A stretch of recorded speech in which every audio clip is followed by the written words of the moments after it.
গোটা জাহানের জন্য আমি নবী হলাম রহমত। এজন্যই তো দয়ালু নবী, মায়ার নবী, রহমতের নবী। শুধু মুসলমানের জন্য নবী রহমত, আনন্দে যুবক। অমুসলিমের জন্য নবী রহমত, পশু পাখির জন্য নবী রহমত, কুল কায়নাতের জন্য নবী রহমত।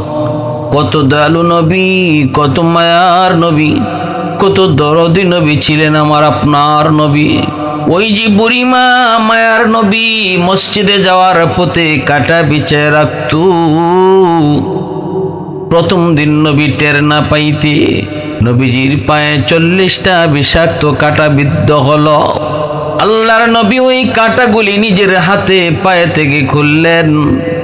এরপর থেকে নবীজি ফজরের টাইমে যখন মসজিদে যাইতেন তখন কাটাগুলি সরায়া সরায়া নবীজি মসজিদের দিকে যাইতেন। প্রতিটা রাত ওই বুড়ি নবীজির ওই মসজিদে যাওয়ার রাস্তার মধ্যে কাটা বিছায় রাখত, আর কাটাগুলি সরায়া সরায়া নবীজি মসজিদে যাইতেন। একদিন নবী মসজিদে যাওয়ার পথে রাস্তায় তিনি কাটা দেখতে পান নাই গো। জানতে চাইলেন আজকে কাটা নাই কেন? মানুষেরা কয় যে মহিলা আপনার রাস্তায় কাটা বিছায় বিছায় আপনাকে রক্তাক্ত করত, যার উদ্দেশ্য ছিল আপনাকে কষ্ট দেওয়া, সেই বুড়ি অসুস্থ বিছানায়, এজন্য রাস্তায় আজকে কাটা নাই। দরদি নবী, আমার আপনার নবী কেমন দরদি নবী!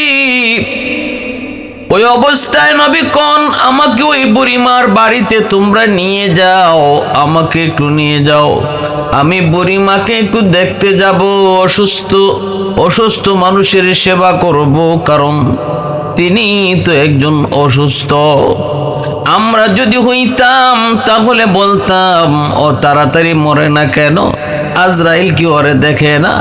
কিন্তু মায়ার নবী, দরদে নবী, উম্মতের কান্ডারি নবী, একজন অমুসলিম মহিলা যার কারণে নবী কষ্ট পাইতেন, কাটাবিদ্ধ হতো, এমন একজন মহিলা অসুস্থ হওয়ার পর নবী তারে দেখতে তার বাড়িতে গেলেন এবং অসুস্থ হিসাবে তার সেবা করলে। कौनैन मुख्तार खुदा तुमको बनाया,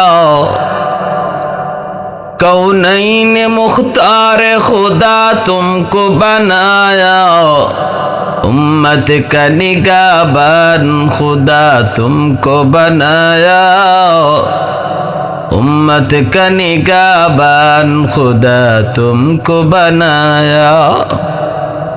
मौला मेरा आका मेरा रहमत की नबी है, तजदार मदीना है तुम्हारे अरबी है, अशजार ने देते हैं नबूवत के शहादत, तशकीक कमर में है तो अंगुल की इशारत, तशकीक कमर में है तो अंगुल की इशारा।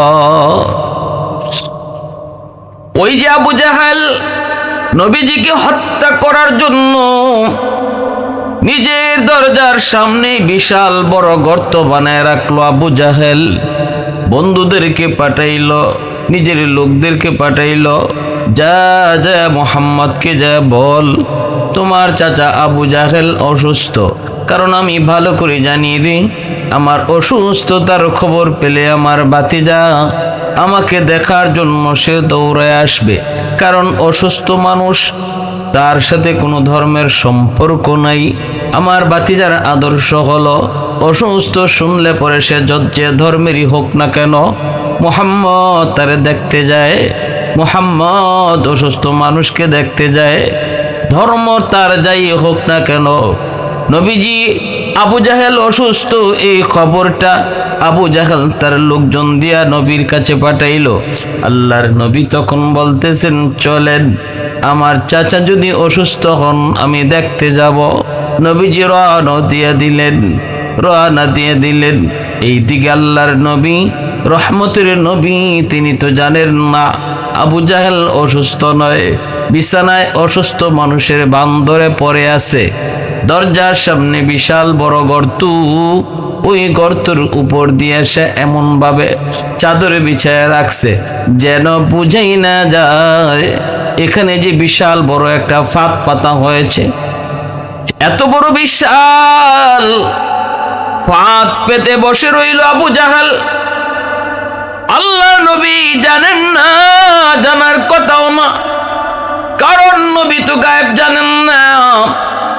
গায়েবের খবর তো একমাত্র শুধুমাত্র কেবলমাত্র আল্লাহ জানেন। নবীজি তো দেখা জিনিস দেখেন না যদি আল্লাহ না দেখান। এজন্য আল্লাহর নবী তিনি কিছুই জানেন না।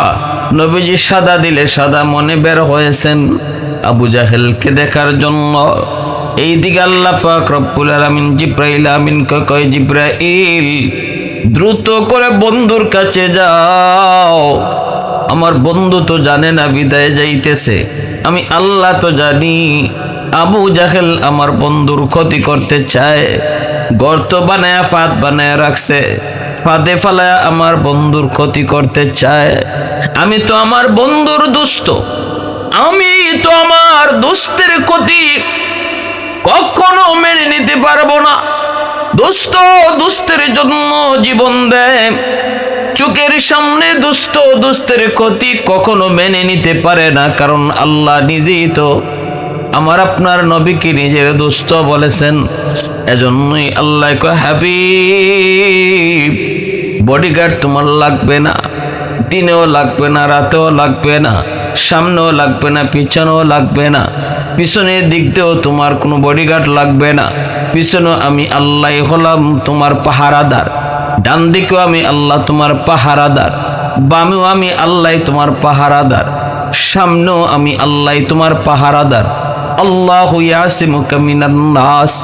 আল্লাহ পাক রব্বুল আলামিন কয়, বন্ধু সাহাবীদের দ্বারাও তোমার কোনো পাহারা লাগবে না, কারো কোনো পাহারার প্রয়োজন নাই, পাহারা বসাইলাম আমি আল্লাহ। এজন্য আল্লাহ পাক কয়, আমার চোখের সামনে আমার বন্ধুর ক্ষতি হবে কখনো আমি আল্লাহ সেটাও মানতে পারি না। জিব্রাইল তাড়াতাড়ি যাও, বন্ধুকে যায় বলো আর যেন সামনে কদম না দেয়, কারণ আবু জাহেল গর্ত বানিয়ে রাখছে। এই গর্ত তো গর্ত নয়, এটা হলো বন্ধুর জন্য ফাঁদ। যায় বলো বন্ধু যেন রিটার্ন ব্যাক করে। জিব্রাইল কানে কানে আয়েশা নবীকে কি যেন বলে দিলেন, কেউ দেখলো না। আবু জাহেলের লোকগুলা কিছুই টের পেল না। নবীজি তো তিনি আল্লাহর পক্ষ থেকে খবর পেয়ে গেছেন। সাথে সাথে আল্লাহর নবী তিনি আর সামনে না বাড়াইয়া পিছন দিকে তিনি রিটার্ন ব্যাক করলেন। আবু জাহেলের লোকগুলি কয়, মুহাম্মদ তুমি কি সামনে যাবা না কই যাও? নবী কয়, আমি আর সামনে যাব না, চলে যাচ্ছি বাড়িতে। আবু জাহেলের লোকগুলা দৌড়াইয়া আবু জাহেলের কাছে চলে আসলো। আয়েশা বলতেছেন, নেতা আর ভান ধরা লাগবে না, তাড়াতাড়ি উঠে যাও, মুহাম্মদ আসে নাই। কে যেন কি বলল, এতক্ষণ পর্যন্ত ভালোই ছিল, হঠাৎ করে বলতেছে আমি আর সামনে যাব না, আর কিছু আগাইলেই হয়তো তোমার ফাঁদে পড়ে যেত। নেতা তাড়াতাড়ি উঠো। এই কথা বলতেই আবু জাহেল লাফ দিয়া বিছানা থেকে উঠছে, উইঠেই ভাতিজা কয়া দৌড় দিছে, ভাতিজা রে ভাতিজা, এই খবর আল্লাহ পাক রব্বুল আলামিন যেই ফাঁদটা নবীর জন্য পাতাইছিল, এই ফাঁদেই আল্লাহ পাক আবু জাহেলকে ফালাইলেন। ভাতিজা কয়ে দৌড় দিতেই তার হুঁশ নাই, নিজেই ওই গর্তের ভিতরে পড়ে গেল। এবার আল্লাহ পাক রব্বুল আলামিন কয়, এই গর্ত তোর ভিতরে কে পড়ছে? কয়, মালিক তোমার দুশ্মন, তোমার বন্ধুর দুশ্মন। আল্লাহ পাক কয়, তাহলে তুই গর্ত আরো বেশি করে গভীর হয়ে যা, যেন এত সহজে দুশ্মন বের হতে না পারে। মুহূর্তের ভিতরেই বিশাল বড় গর্ত হয়ে গেল। আবু জাহেল টের পেয়ে গেছে ঘটনা কি। আমি শুধু নিচে যাই, ঘটনা কি? এত বিশাল গভীর গর্ত তো আমি বানাই নাই, তাহলে আমি কই যাই? আবু জাহেল কয়,